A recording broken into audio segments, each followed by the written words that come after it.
Oh, there you go. All right. Yes. Welcome. Welcome everyone to another episode of the Human Experience podcast. This is your host, Eldin Hassa. I'm very excited. Today, my guest is Louise Adams. She is a homeopathic expert and a lecturer, and she has decades of experience. And I cannot wait for her to come on, introduce herself in her own words, and tell us about her own amazing human experience and her own journey, and actually witnessing firsthand many miracles of other people having their own human experience. So, welcome, Louise. Hello. Hi, Eldin. Lovely to see you. And thank you for having me as well, all the way from Wales, in South Wales. Um, so, yeah, I think when we had a chat recently talking about my work and how I came to kind of be the homeopath, which is it's almost the latter part of my journey over the years.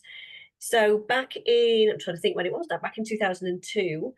I was a civil servant, a lone parent with a 5-year-old, and had quite a tricky incident in work that resulted in me going off work. And in that time, not one to twiddle my thumbs, I'd already qualified as a reflexologist and aromatherapist, and Reiki, I used to teach Reiki as well. And I was doing them as hobbies, really. So it's meant to be a part-time career, if you like. It was going to be that, and I was going to carry on being a civil servant for the rest of my life because it was a secure job. And that incident in work that involved a gun, so it's quite a severe incident, forced me to kind of realize I was in the wrong place. And I think, as humans, we have these things on our path, don't we? We have these things that block us. And we can either go through them, go around them, or collapse in a heap. And for me, being a lone parent, I had no choice. I had to go forward. So I walked into our NHS cancer hospital, which was quite a bold move, because I know full well the NHS doesn't have therapists. And it was an NHS hospital. I walked into reception and just said, "Hi, I'm on the sick from work. I'm a complementary therapist, and I'd like to see if you want my services as a therapist," which back then I think I was braver then than I am now. So I had an interview, informal interview, and when I walked in the room, the two people that interviewed me just laughed and kind of like, "Well, you're meant to be here because we didn't even advertise this post." So there I was accepting this post to work in cancer care, and eventually moved out of the civil service, and became a clinical complementary therapist, which was incredible. It's been the best thing I've ever done, working in cancer care, because you really get to see how, when we get this right, when we work as integrated teams, which I'm a huge advocate for, we can do brilliant stuff with our patients.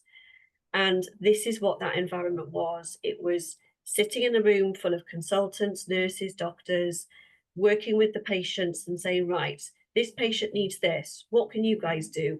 Yeah, great, we can do reflexology and clear the constipation. Yeah, off you go onto the wards, do your stuff and come back. Then the dietitians would go and be with the patients and work on their nutrition and everything that was needed. And as a team, and it was an incredible team, it's something I'll always smile about because it's so rare. It's rare to have that where you get medical people in the same room as a complementary therapist who are still seen as quacks. We are seen as quacks by quite a lot of people. They're like, "Oh, loads of rubbish," until they experience the therapies. And I think when patients know that the medics are passing the patients to us, there's a trust that goes on instantly. Yes. And that in itself is so important because the mental health of our patients should come first. Because when they feel that, oh, I'm being listened to and my symptoms aren't being ignored anymore because actually there's other people in this hospital now that can help us, it was beautiful. So no hierarchy, just a beautiful unity of all of our skill sets coming together for the highest good of the patients. And they benefit from that. I love that. I love that. And I was I had the pleasure of being blessed by one of the amazing, inspiring stories. There was a gentleman, I'd like to share this story with my audience. There was a gentleman who was on hunger strike, and he had lost his wife years prior. And tell us that story, please, because I think this is very touching, relatable kind of story, and so they can learn more about your work. Yeah, so this was quite funny actually. So this was one of the the therapies that I was working with at the hospital was clinical reflexology, aromatherapy, which is my potions up there, aromatherapy and Reiki, and that's what we were kind of delivering, if you like, to the patients. But I'm an avid learner. I've been learning for 25 years, and I will learn till to the end of my days. And I'd completed about a 2-year course on something called thought field therapy, which is the almost the mother therapy of EFT, if you like. So most people have heard of EFT, but they haven't heard of TFT. And I was using this sort of tap-in technique, if you like, in my private practice, but I was acutely aware, kind of not to use it in cancer care. And I'd been in the Teenage Cancer Trust in the morning, which is a big part of my work as well, working with the teenagers. And I'd come back to the adult ward in the afternoon, and one of the patients that was on our list to treat had crosses next to his name about 8 times. And immediately I was intrigued by it. And I said, "Oh, why all the crosses?" They were like, "Oh, don't bother. He's declined treatment now 8 times. We're going to cut him off the list. It's pointless." I was like, "Well, I'd love a challenge." I want to find out why. That should be our role for me. So off I went down the corridor, went into this room, and this elderly gentleman was bedbound, and just I never forgot, he was just staring at the window opposite him, tears streaming down his face. And I walked in and sort of tapped on the door first. I went in and said, "Hello." I said, "I'm Louise." And straight away, actually, he said, "Oh, you're Welsh." And we sort of broke the boundary there in terms of I sounded familiar to him. And I said, "Oh, tell me what these tears are. What are these for?" And he said, "A stupid question." He said, "I'm in a cancer hospital." And he was really grumpy, proper grumpy. And I explained who I was, and he said, "Oh, I don't want anything. I know." He was on hunger strike, and he'd been admitted with something called a cord comp, which is a compression on the spinal column with the tumor, but it can be relieved with radiotherapy very successfully. So I said, "I've just been looking at your notes." I said, "You said no to everything, no to food, no to pain meds, no to treatment. And why?" And he was just so funny. He was very dry. He was like, he said, "You're a nosy bugger, aren't you?" And I said, "Yeah, I am actually." And I said, "I also don't want to go back and do some paperwork. So can I stay here with you?" And all of it in me was just a way to gain rapport. I knew what I was doing because I'd sussed out his little cheeky humour in amongst these tears just by the way he spoke to me. And I just said, "Look, can I come and stay with you for a bit?" And he was like, "Oh, if you like." I don't know why though. So I told him what I did, and I said, "Oh, tell me about the window. What do you see?" And he said, "I'm looking at the garden." And his face lit up, and he said, "Oh, my wife used to do the garden, and she loved the garden." And I said, "Is your wife still with us?" He said, "No, she died 6 months ago." And of course, the tears came. And I said, "Oh, I'm sorry to hear that." And I said, "But you're still here, and you can stay here if you want to, if you have treatment." And I just nudged him a little bit. He was like, "What's the point? What's the point of being here? I'm never going to walk again." And I said, "But you can if you have the treatment that they're offering." He said, "No, no, I want to go. I want to, disappear," kind of thing. So I came out of that space with him and just said, "Out of interest, what flowers did your wife like?" And straight away he went back into this animated space, which is beautiful to see. And he said, "Oh, she loved roses and geraniums." He said, in fact, our whole bloody house stunk of the stuff. He said she used to buy all the room sprays as well that had this specific smell. So I said to him, "Hold that thought. I'm going to go and make you something." So I ran back to the therapy room, and we made aromatherapy inhalers for patients using these essential oils. And of course, we had rose and geranium. So immediately I made him this inhaler with rose and geranium and thought, well, I'm just going to try it. And it was just being led by curiosity the whole time. That's all it was for me. So I ran back in the room.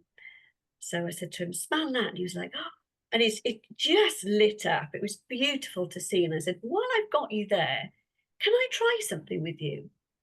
And he went, well, if you want to. He said, you've been here long enough now. And he was still really grumpy, which was funny. And I said, go on, I'm going to try something. And I said, I want you to take me to a memory where you really laughed, really, really laughed. And he's looking at me, gone off. And he said, I can actually. He said, Butlins. He said, Butlins, when I was younger with my wife, he said, I can't sing for toffee. He said, I used to get up on that stage and sing to my wife, and she'd be cringing in the audience. Everybody was laughing. And as he was speaking Wow. to me, he started laughing. And I said, that's beautiful. I said, I'm going to take you on a bit of a journey. And I was using a combination by now of thought field therapy. I was using NLP techniques as well. And just took him to this state that I want you to close your eyes and I'm going to take you back to that place. And through his language and me really listening to what he was saying, I was able to kind of relay it back to him. And I said, and when you start laughing, I want you to smell the stick. And he was giggling away and smelling this stick. Anyway, the treatment had finished. Everything's been done. That's all I needed to happen, was to see that connection. So I took him out of that headspace and I said, how are you doing? And he just looked at me and he said, are you a witch? And it was so funny. I was like, yes, probably, absolutely, probably burned to the stake. And I said, and he said, I can't believe you've just done that. What have you done? And I said, you did that. You did it. You just needed a bit of guidance, but you did all of that. All I did was facilitate that space for you. And he was in such a lovely space, and he said, I need to live, don't I? I need to show my wife that I could stay. And it was so beautiful. And in that instant, he said, tell the team I'm going to have some food. And it was just, and he went, and I'll have my radiotherapy now. And I said, good. And as I walked out of the room, and I'll never forget it, as I walked out, I hadn't realised the registrar was there with his team of students and listened to the whole thing. And I was mortified because I knew I was using something that I wasn't supposed to use. And he said, I don't care. What you just did, none of us have been able to achieve. He said, I want you to speak to my junior doctors and tell them what you did. So I had this very conversation with them, explaining what could happen and how actually humans are incredibly powerful. Our mind, our state of mind, if we can switch it, is the greatest healer, Yeah. and he did. He left the hospital and had all his treatments, and I never saw him again, that, which is what happens. He did reframing, didn't he, Yeah. with your assistance? And I do understand that you have never seen him, but you followed up on him years later, and apparently he lived for many years after Yeah, he that. did. Yeah. No, he was still with us a long while later. So it He wasn't was his an avid time. gardener, apparently, like he was physically able, he was in love with gardening, and he's Yeah, still with us for many years, right? yeah, absolutely. Because it's almost like permission to live again. Yeah, That's what it felt like, was his, and we call it in NLP breaking state. If you yes. can break that state and reframe, and combining it with the limbic system in the brain, which is our sense of smell, Hmm. you put both those two together. And I've worked with it for years since.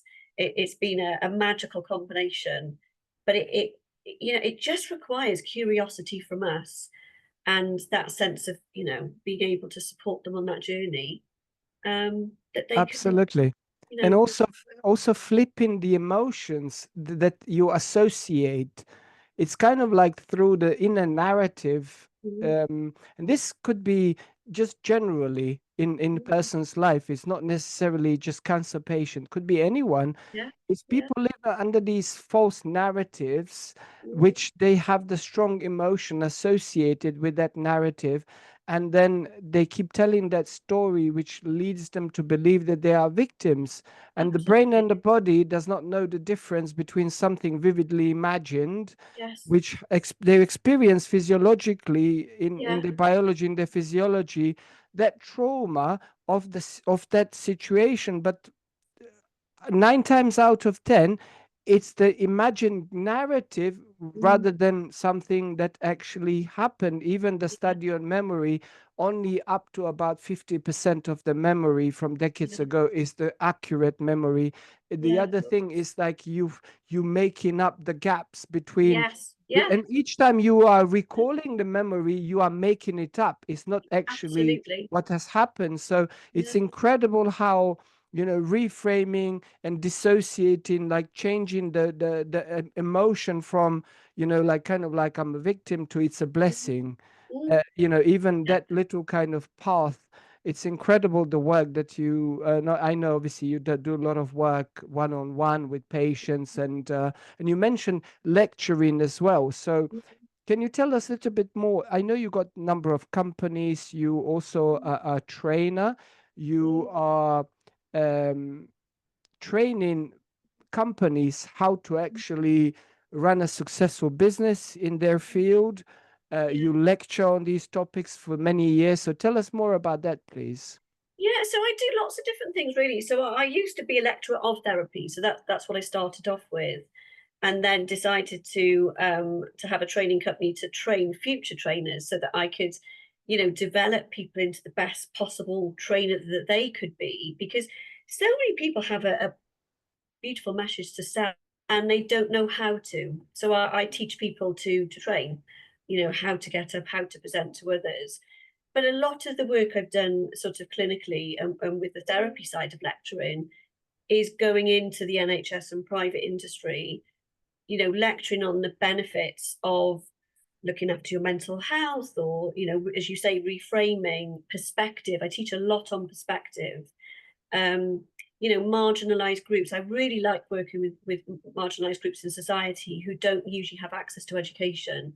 A big passion piece of mine, and I've got a meeting actually next week to discuss it with one of our big colleges, is to access people who don't feel that they can be learners. Because there's a lot of people out there that don't even think they can learn, but you can get them. Very true.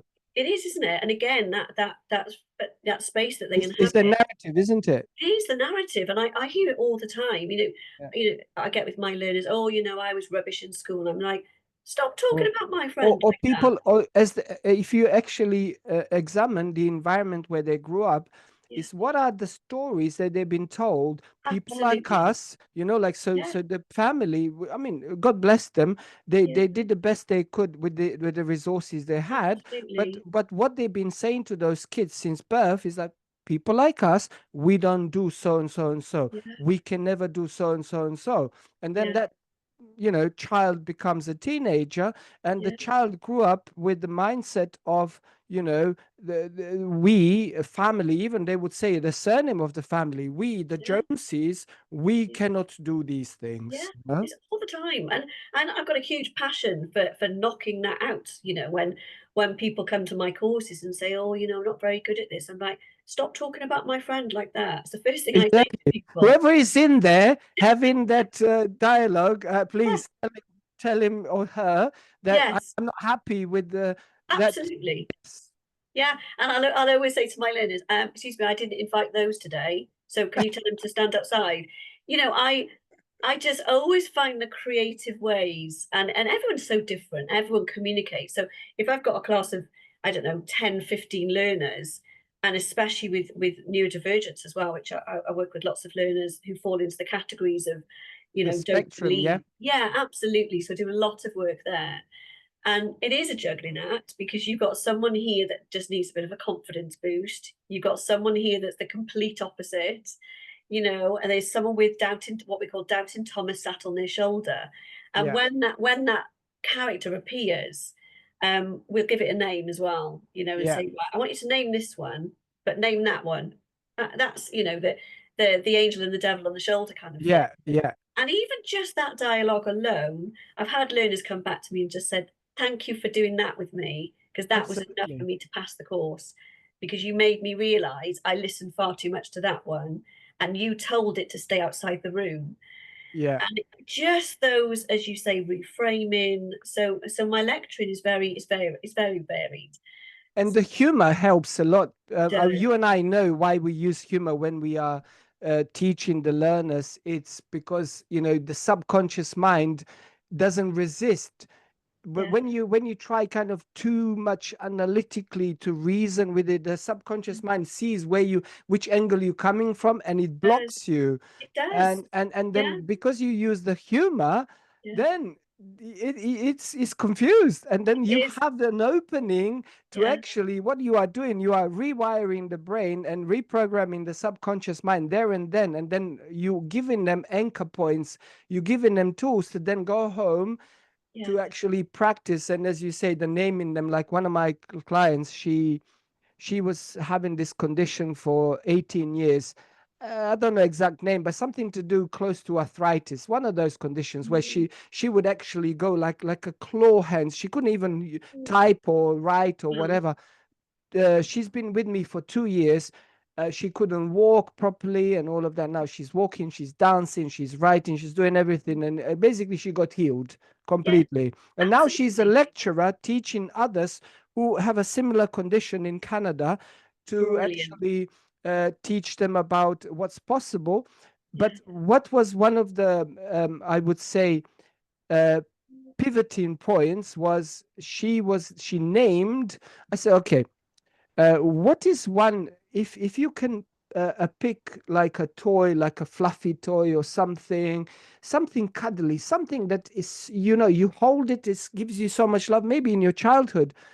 Mm. um what color is it? She goes, it's pink. What's the name? Ellie. I said, okay, from now on, the condition, which has a name, the medically, right, and even you changed it from calling it the name, you call it a condition, even that, delete it from your vocabulary. Call it Ellie, my Yeah. my pink fluffy Ellie. And Yeah. now you hold pink fluffy Ellie and you give it cuddles, and how do you feel? And she was going through all that journey, and things changed. Like Yeah. the next week I was with her, she was like,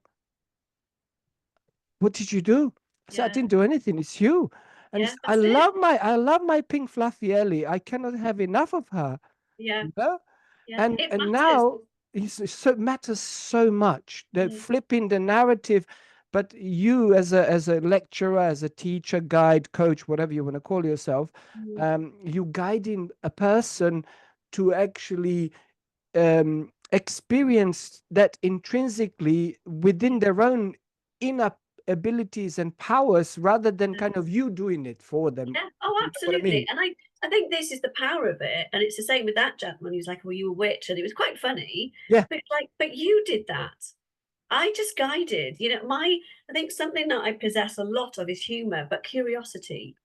And there's a curious playfulness to my work that manages to access people because it's safe. As you say, humor is safe when it's done well. It can't. There are some people. One of my, funny enough, in this particular course, one of my learners was autistic, and my laughter set her off. It triggered her. So Wow. I've got her falling to pieces because she thought I was laughing at her, which I wasn't. I was laughing with the group. So I had to go and see her separately and just say, this is not at you. I laugh a lot. Humor is a gateway, and playfulness. But by the end of the course, she'd leaned it, not too much, but she'd leaned in enough that she was able to play a little bit more. And I think, if we can access that side of people, it's disarming in a good way.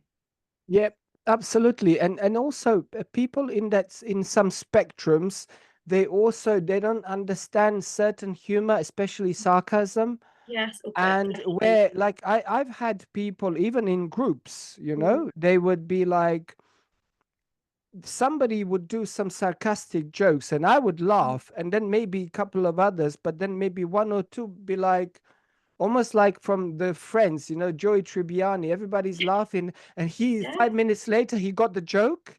yeah, It's kind of like that. They're like, it what are can you be. laughing? And so Yeah, then they actually tell me, I was laughing just because I wanted to comply. No, I'm still not understanding what was funny.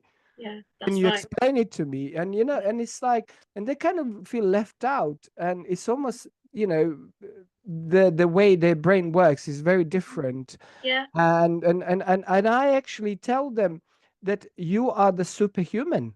mm, It's not absolutely. it's not a disability in any way. It's Yeah, actually it's your superpower. That's it. Yeah, I always say the same. Yeah, 100%.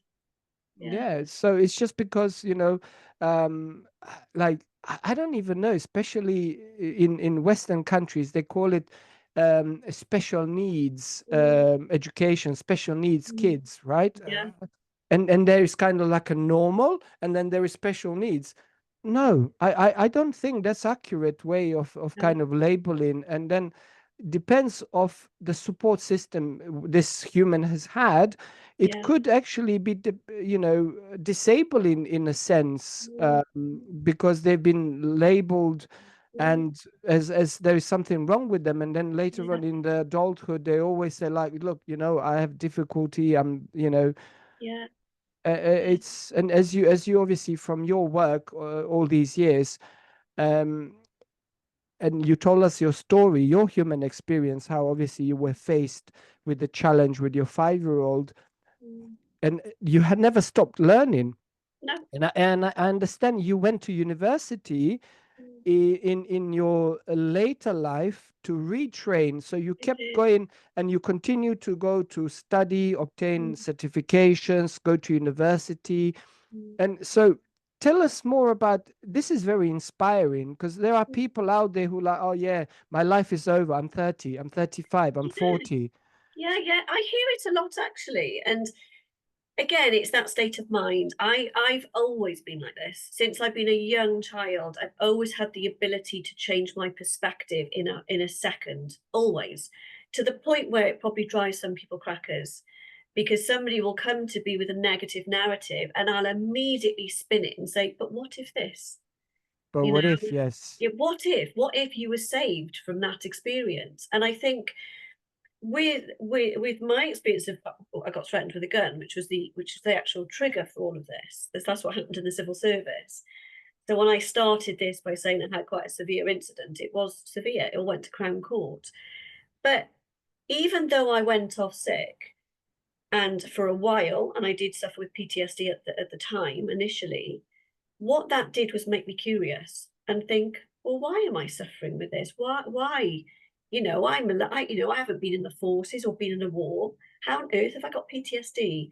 So it was through my own experience, and as a single parent, curiosity, yeah. yeah, curiosity. There was you go Kind of again, like I can go I can through, be labeled as this, and then I'm a victim for life, yeah, or I can be curious and to actually try to understand myself and my brain and my body and everything yeah. else, and if there are any other solutions out there. Yeah, and that's exactly what happened. So that sort of year, if you like, that I was off sick from work and thinking, God, what do I do with this? I'm a lone parent. I'm very, I suppose, quite stoic in the lone parent sense of, I'm not going to fail at this. There's no option to fail. There's only the option to be a successful lone There parent. is no plan B, only No plan plan A, B. right? Yeah, Absolutely no plan yeah. B. So that helped as well for my personality to go, well, I've got to go through this and get better. And it was through studying the different therapies that were out there, such as thought field therapy and NLP, to think, well, how do I rewire my brain and how do I get past it? And it was through learning about them and then becoming the therapist in those disciplines and then applying it in cancer care. The lessons, if you like, came years later that I was able to look back and go, oh, that's why that happened to me. Oh, well, that was meant to Amazing. be then, wasn't it? And it's very, I suppose sometimes, as I said, I can irritate people with my kind of say la vie attitude, but I just very much trust that things happen to us. They happen for us, not to us. Blessing. Yeah, Yeah, and I've yeah. I've always been like that. So any disaster I've been through in the past, I don't think has happened to me. I think is for me. What Yes. what can I learn from this and put into place as a result of what I've just been through? Because there is no option to sink for me, none.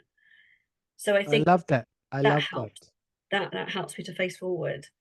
Yeah, I love that. And also, so yeah, in a narrative, changing the perspective, but also the stories. Yeah, And as we discussed earlier about, the research in memory, um, there are stories. Everyone has a story.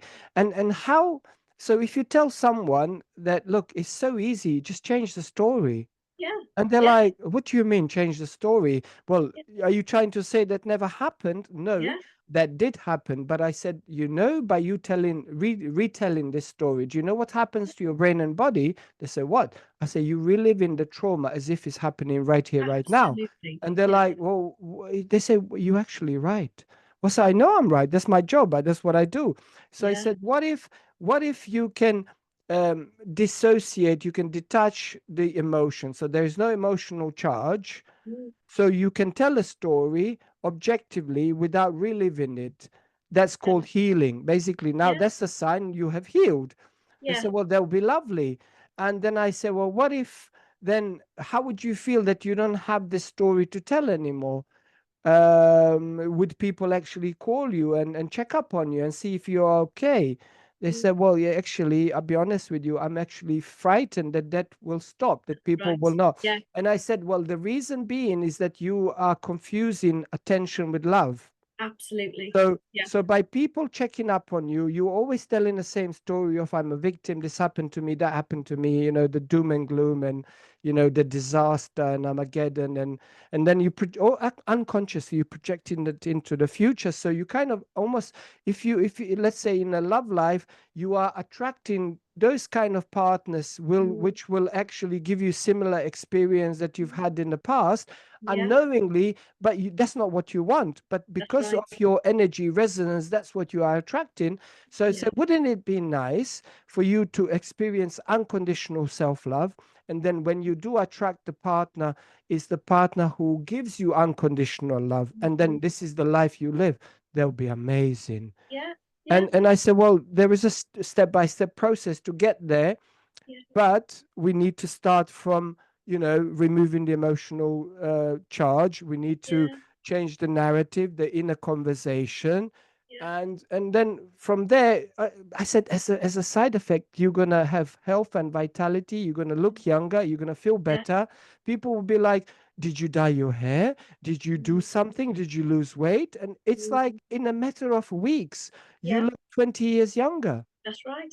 And strangely enough, actually, I saw that in cancer care a lot, which is probably the reason I retrained as a homeopath to work on the preventative side of things. But something that's very familiar to me in that is that we call it secondary gain. So when someone, so I'll give you an example. So we've got a cancer patient, one in particular that springs to mind, who'd recovered, and she'd recovered, but she was still sat in her wheelchair. And I always used to say to people, if you want a fluffy therapist, go somewhere else. If you want a very direct therapist, come to me, because it's all very much for me about, taking out the emotion and the story, but sticking with the facts. Hmm. And she came into clinic, and I've been treated for quite a while. And she came in on a wheelchair, and her husband went and sat in the conservatory waiting for her. And I said, "Oh, great news! You're free from cancer, and blah blah blah."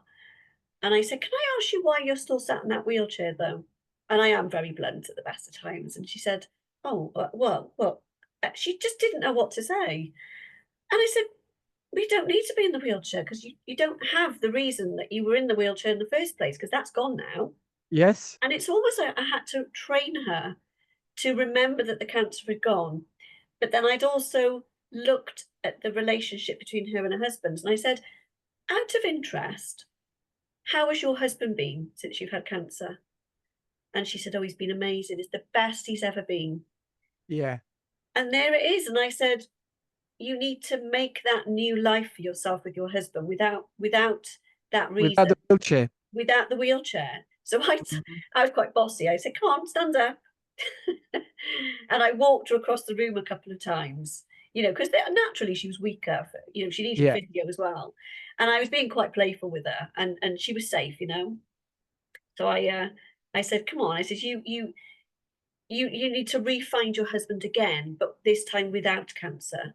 So Yes. communicate what you need from him, because he's done it before, he can do it again." And we walked out together, and his face just lit up. So she had the power again to get out of that wheelchair and change the narrative and think, I don't need this wheelchair to get attention from him. Because Yes. the fact that his face lit up was everything we needed to know in that second. Was like, Yeah. there he is, he's still the same person. And that was it. She didn't have the wheelchair again.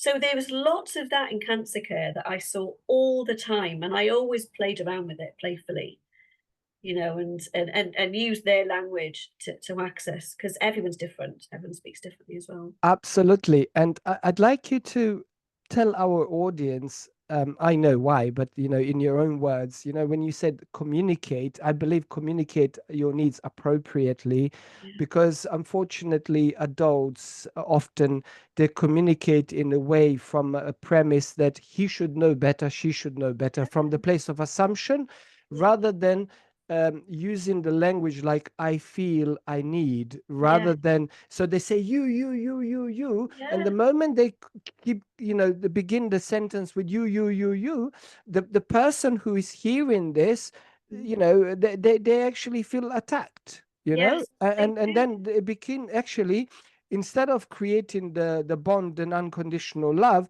you Mm, create a gap and separation, and yeah, you who is at the need of receiving what you want to receive, you actually push that further away. So yeah. what is your experience with this appropriate language? Yeah, so with me, I think it's very much listening to each other. People say, "Oh, I listen," but they don't. You've got to really, this is the role of being the therapist, is to intently listen.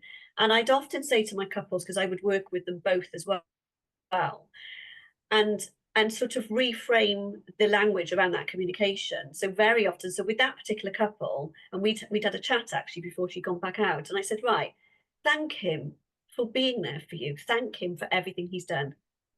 Do that first, and then communicate.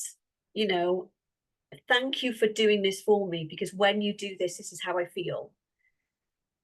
And I said, if you Amazing. do that more, you'll attract more of that, because now he feels, wanted and desired again and listened to and useful. I said, because before, the dynamic with that particular couple was, oh, you're lazy, you don't do anything, and I do it all on my own, and blah blah blah. Hmm. That dynamic, which we know is very common, is Yes. is such a it's such an old-fashioned communication style, isn't it? It's what people have learned through generations, probably watching too many films. But And also actually, passed down from, passed parents down, and grandparents absolutely and learned many behaviours, generations. absolutely learned behaviours. But I said, if you speak from a place of gratitude to start with, and I've been doing this for like 20 years, speaking that language of gratitude, and now it's become very topical, hasn't it? And I Yes. think, God, that's where it is true gratitude is acknowledging someone's part to play in your life and thanking them for it, Yeah. instead of pointing out all the things they don't do. Because we're not androids. We're not. We are human beings at the end of the My day. We're fallible. my audience have heard me say this, but I share with you, and in this particular podcast, um, for 11 years, every single day, several times a day. So 11 years ago, I met my wife Nadia, and we have a 3-year-old son, 7.5 years married. We say to each other every single day, several times a day, thank you for being so amazing, not for doing, for being, for Yeah, existing, just for yeah, being in the physical presence. yeah, This is how we say good night. This is how we say good morning. This is how we say several times a day. yeah, And it's really like eye contact, warm embrace. We hold each other. It's like a, sometimes if we have time, it's like a 20-minute hug yeah. after Gorgeous. we've said it, like sort of like thank you Mm, for being so amazing, and then we hold each other for like for very long time, and mm, it's like giving love from heart to heart, and we feel yeah, it, we melt into each other's arms. yeah, 11 years later, yes, you say thank you for, your partner makes a nice meal, helps you with, housework, and pushes the wheelchair, and all of those other amazing things that partners do for each other. But if you acknowledge thank you for being, that's unconditional. It it means that you acknowledge and you are grateful. Like my wife says to me, I'm so grateful you are my husband. You have no idea. It's like I pinch myself every day how lucky I am. I is. say the same thing. So, Yeah, and then if she would do something and I say, oh, thank you, my love, she goes, for what? I said, like this, like you did this. I said, that's not a big deal. mm, You see, so she's like, that's not a yeah, big deal, you yeah. know? But and it's that appreciation, isn't it? It matters, and unbelievable. it's You that can that love that whole, someone, but yeah, when you appreciate yeah, someone, you yeah, acknowledge their worth yeah, beyond the physical body. It's like you touch their absolutely, soul. yeah, The bond and the relationship you have with your loved one, it's unbreakable. It's yeah, unconditional. It's like, and I teach actually this. I do workshops, and I lecture about this, and my book is about that as well. And how to have a honeymoon period for the next 5 decades. yeah, Literally, absolutely, like a effortless effort every single day, where you have a magic in your life, in your relationship, in your love, in yeah, your romance. yeah, And yeah, people say, because I've interviewed a lot of couples who have this kind of relationship, and they mm, say it's you work at it every single day. I said, well, what oh, do you mean you work at it? Do you feel like it's hard work? They said, no, actually it's effortless.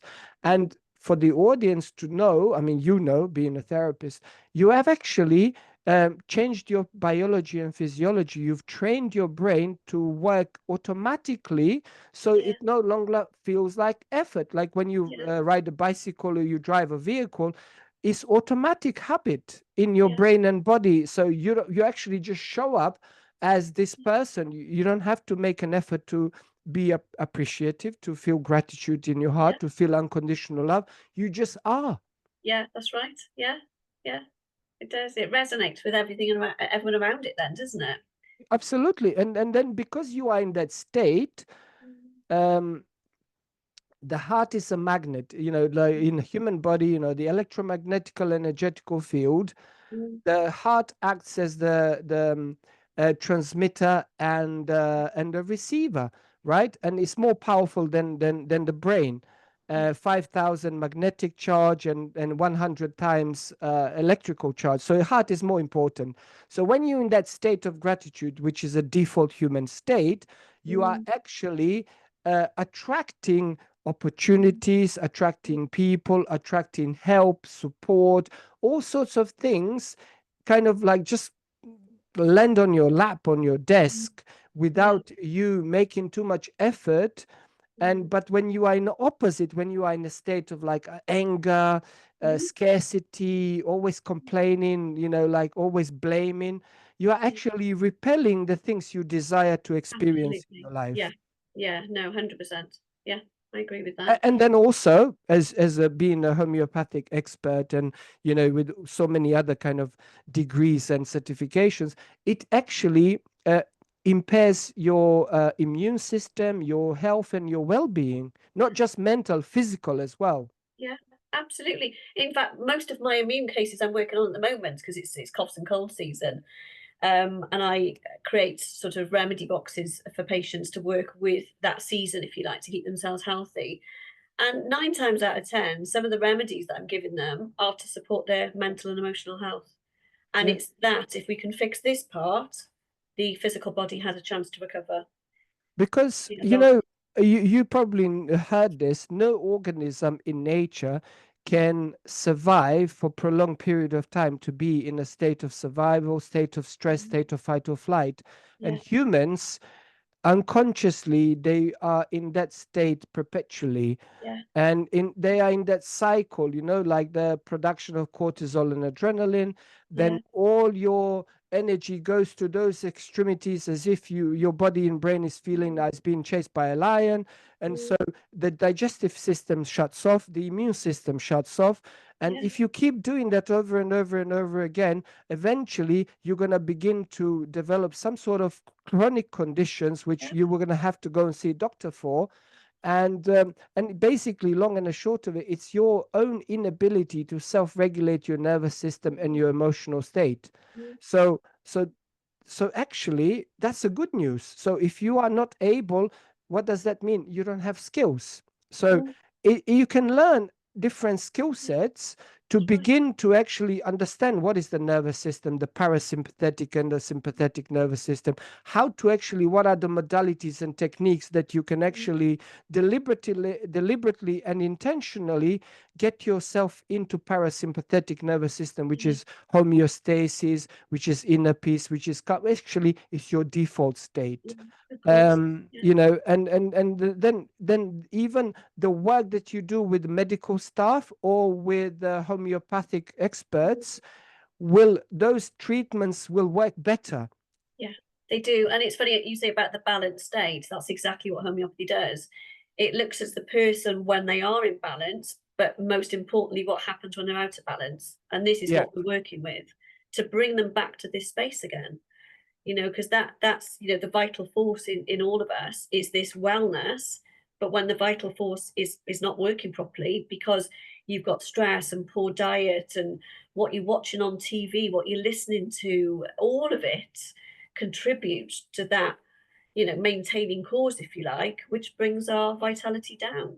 Well, there is no I in wellness, is there? So it's That's the it. we. It's like a holistic approach. And Absolutely. when you work as a we, whether it's in your household, whether it's Yeah. in your community, then you realize that actually what the public, general public, they actually, everything we're talking about, they know Yeah. intrinsically. This is the human mechanism knows all of this, but they label it in a different way. So what do they say? I had a bad day. I cannot Yeah. wait to go to a pub to have a few pints. Yeah. I cannot wait to go home to open a bottle of wine. What Mm, they actually saying is that a couple of pints or a couple of glasses of wine will get their brain and body to go into that balance, into that homeostasis, the inner peace state. yeah. However, Mm, that gets them there, right? mm, But it has not addressed the root cause of their problem. And that's then right. it will be repetitive and eventually, obviously, consumption of these kind of Mm, things. You increase the tolerance, then you have some more of it and more and more and more. And then, obviously, consuming those exogenous substances and alcohol mm, can have other side effects, of course. as Yeah. well as you've never addressed the root cause of the problem, liver, Absolutely. kidneys. And I'm not saying to people stop smoking, stop drinking, stop doing like Yeah. food, and because even the food could be a substance that people go to actually, I had a bad day, I need to feel better you Yeah. know Of course. um, Yeah. so I say, you do those things, like, okay, food tastes good, like ice cream and wine and all of those things, they taste nice.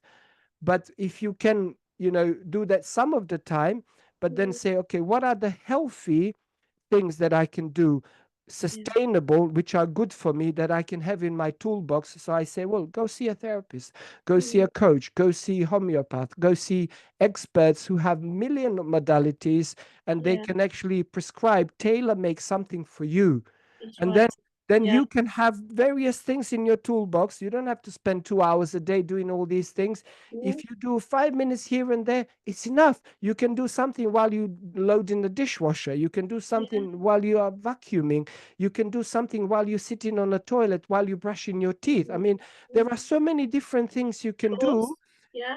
And when you begin to experiment, you realize, like, you say, you know what? I am responsible for my life, and I have so much power within me to Mm, self-regulate. And it's a skill set. Over time, yeah. Yeah. you will develop, you will rewire your brain, it will become automatic. Now you just show up as a happy person, always grateful. Yeah. That's it. Absolutely. Small Yeah. little, what do they call it? Habit stacking, isn't it? When you stack all these little habits and they just Precisely. become. And they call it like the compound effect, That's isn't it? right. Yes. Right. And so over time, um, I don't know the names of these experts, but as you know, like back in the day, the British cycling team was the Yeah. worst in the world. They were rubbish. And then they called this guy, and he basically is the 1% formula. Basically, he looked at everything. He looked at the equipment. He looked at even like their outfits, their Mm, short, their outfits. He looked at even their pillows. Each individual cyclist was examined, which is the best pillow, best duvet, best mattress, best nutrients. So he just tweaked little bit, and then, as you know, the history where the British cycling team was and where they are now. Now they're the best in the world, Yeah, right? that's it. And it's Yeah, because of that formula. But that formula apparently is being used. I don't know the exact how you come to the equation 37% in 1 year, but if you say 1% a day, that's 365%. But apparently, mathematic formula equates yeah, to improvement by 37% in 12 months if you do yeah. 1% a day. Brilliant. Okay, I'm not going to argue. 37% is Yeah, still sounds good. great, but even in businesses, apparently they use the same formula. They say, okay, let's not do these dramatic changes, but because also brain resists change. Yes, it People, they does. don't understand the brain actually is wired for your safety, Yeah, to keep you safe, even if the things you do intellectually, they're bad for you, they are yeah, familiar. The yeah, moment you start to do things which are unfamiliar in a big way, like a lofty goals, the yeah. brain resists change. That's why people, they don't follow through on their New Year's resolutions. That's why they give up. That's it. Yeah, absolutely. But Yeah, if you do that little tiny thing, like, okay, you've never run a marathon, don't bloody go and run a 10K tomorrow. You've never yeah. run in the last 5 years. Go for a walk. Then the That's right. next day, go for maybe an extra 5 minutes. Then, after about 3, 4 weeks, do a little jog, like a 2 minute jog, 5 minute walk, 5 minute walk, Yeah, 5 minute jog. And then maybe after about 8 weeks, you're going to be able to run without much effort 2 kilometers, and yeah, then 5 kilometers. And by 8 months, you are able to run half a marathon or maybe even a marathon. So that 1% over time. I mean, the cycling team, they even said, okay, if we warm up their outfits to a particular temperature before they yeah. put them on their body, it improves their performance by 1%. So they're like, okay, let's Oh, warm it. So the brilliant. little tweaks, Yeah, and as an individual, for you to figure these things out, you can't do on your own. That's why no, you have a coach or a therapist, a that's right. counselor, who will actually be able to see these blind spots Yeah, where you are at, as you say, what gets you out of control, out of yeah, balance, and what are the modalities to get you into balance, which are yeah. healthy and sustainable. That's it. I mean, I do it as a therapist myself, something I've always done. I've been the clinical supervisor for other therapists, especially in cancer care. But what I'm also consciously aware of is that to be at the top of my health and well-being, I've got to have all these good habits. So I have a regular therapist that I tap into when I need to. I have my people that I go to then. And I think we're becoming more aware. I think dare I say it, but I think we're becoming more like the Americans, and I mean that in a positive sense. I've always admired it when you hear them on these drama programs and they say, "Oh, I'm just going off to see my therapist," like it's going off to buy a loaf of bread in the Yeah, UK, like going to the gym for a isn't workout. it? And I'm I gonna go just see think my they yoga they've got teacher. it right. Yeah, they've got it Yeah, right because immediately their mental health matters. And I yeah. I always used to say as a child, as I used to look up to. I always wanted to live in America, and it's funny now. I have American patients that I treat online, thank goodness, because the World Wide Web has given us that space to work. And as a young child, I wanted to live in America because to me, they're always happy. And I always used to look at them and go, oh, they're always smiling and they're always happy. It's because they're all having therapy.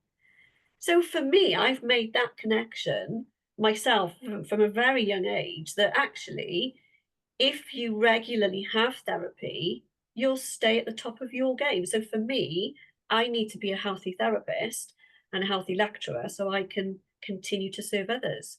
Well, you walk the walk and talk the talk, right? You can't you like You have you. to. So of course you have a therapist, you have a coach, business coach, and Yeah, all different kind of experts to support your vision to where you want to get, to yeah, bridge the gap between where you are to where you want to be. But also, so many kind of modalities and things that you can apply daily in your own yeah, life as habits. And now, absolutely. you know, and talking about America, actually, I'd like to invite you, come to Arizona, to Phoenix, Arizona, end of March. I'm out there. teaching a 2-day healing retreat. Oh, So, fantastic. for me, it's all about identifying the root cause of the problems, and I'm actually certified in somatic therapy and so many other, Brilliant. as well as being a neuroscientist. So it's a mixture of the science, the neuroscience, as well as various modalities to actually heal emotional and psychological trauma, as well as the root cause to many conditions is the emotional and psychological trauma. Of course, And yeah. so we're doing like a 20 hours, Saturday and Sunday, March 29th and March 30th, Oh, amazing. Look at that. in Arizona. Yeah. So I'm going to be out there for 3 weeks, actually. I'm going to Super. arrive before, and then I'm Yeah. going to do my book tour, as well as my wife and my son, they come in to join me after for some Oh, vacation, some holiday. perfect. Oh, get some But sun. yeah, I have a lot of American clients as well, and I have my business Brilliant. partner. 5 years has been since we set up a business together in America with my Wow. partner. Oh, that's brilliant. And it's Yes. something I'd like to do. I think, the more American patients are finding me with the homeopathy, and it's all word of mouth, which is lovely. Yeah, But the more I'm that one step closer to, to being they're able to more they're educate. more open. They're more They open are. because it's Yeah. like, okay, there is a lot of free information out there, but I can't do this on my own. It's Yeah. like the gyms are there, right? Like, Yeah. but why do people have a personal trainer? Yeah. Like they can go and use the machine. It's Yeah. like people, they like to be taught by an expert in that Yeah. 1 hour, don't they? I Yeah. mean, They do. not Yeah. everyone has the motivation and the willpower to go Yeah. to the gym 5 days a week on their own. Yeah. It's funny. I was having a conversation with somebody earlier about the value. And actually, I think that's the difference for me with patients I've got in America compared to here. And this is a sweeping, generalized statement, but I think because we have the NHS and everything's free, there's that expectation that to have healthcare in the UK, it should all be free, including your therapist. Whereas because the Americans pay for their healthcare, Yeah. they pay for a therapist. It's like the value is different between the two, and I see it more and more now. People in America be like, "Oh, that's a bit cheap. I don't want to pay that. I'd rather pay more because the value's more." It's Yes. even that is an Even interesting. my fees, when I tell them that this is what I charge per month, they just pay straight away. The Yeah, British clients, they ask for a discount, and yes, also they say, can we do a payment plan? And they do ask, is this covered by NHS, or is it yeah. supported by my medical insurance, That's right. by my I see my a lot of it. bupa? Or And I said, No, no, this no. isn't. I said, look, rather than this is, I teach them how to reframe that. I said, look, rather than you saying spending money, you're making an investment. And That's right. if you most of my clients are business owners and entrepreneurs, and I say, okay, investment, you know about the return on your investment. So what is this investment going to give you as a return? Is going to Mm, be on average 500% return on your money. So if you look at it absolutely. like that, are you happy to Yeah, invest? that's right. And so it's Yeah, doing it that way, because yes, you might have some discounts, and through your medical insurance or through NHS, but what value are you receiving, really? yeah. It's the value, and I think that's something I see quite often. And sometimes that's part of my role. It even seems to be as the homeopath is almost teaching the people the value of paying for their medicine Yeah. because they see the NHS as free medicine, and I'm introducing homeopathic medicine, which is paid for. And even that's an interesting one to observe for But sure. I also I mean, like, I would say 18 years ago, I was charging £100 an hour. And even still today, I see some so called coaches, they charge £50 an hour in the UK. And I'm like, and pardon my French, there's too many quacks. Everybody say I'm a Oh, coach. And you yeah, talk to them, they come to me in my workshops, and they're like, whoa, oh my God. Like, I was like, why? I mean, like, I don't know. This usual story. I was in corporate for 15 years. Now I left. Now I'm a coach, and I charge £50 an hour. But you can charge £10 an hour. But if you actually don't know what you are doing, you might absolutely. actually harming the person more than giving them the value, Yeah, giving them the benefits. yeah, yeah, And so, I would say my listeners, my audience, they know, and my viewers, they know that do your homework, do your research. Absolutely. And as Louise said, it's all about value. And if Mm-hmm. you're thinking of hiring Louise for her, courses, for her training, uh, I'm going to put in the show notes all the links to her social media, to her website, to everything. So you can contact Louise. Before we go, I know we're kind of running out of time. Where can people find you, Louise? Yes, this is a funny one. So I've never had a website for my therapies, so that's currently being built. And I will have links to that eventually.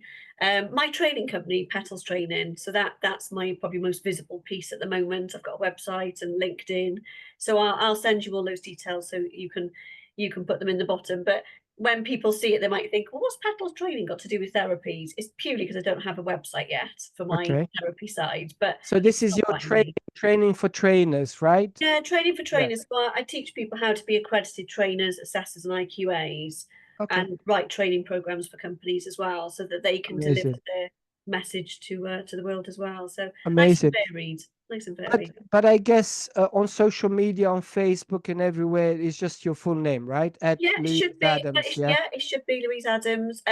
Apparently, people find it difficult to find me on Facebook, so I'll send you a link for We'll that we'll one. we'll put the link in there, Uh, and if somebody wants to work with you, we'll tell them just DM you on one of the social yeah, medias, absolutely. and Yeah, I think maybe just for ease, we'll if you want people to email you as well, we'll have your email as well, or they can perfect. contact me and I can refer them Yeah, to great. you. That's Yeah, fine, yeah, yeah. yeah, and And vice I versa. like the fact that so these are the services that you offer. You can do one-on-one, you Yeah, can do group coaching, yeah. lecturing, and I like the fact that also for various businesses who want to develop training programs, you can help them create one from scratch and teach them how Yes. to deliver it. Yes, that's it. And I think, yeah, that's brilliant. There's a lot of value here, I can see.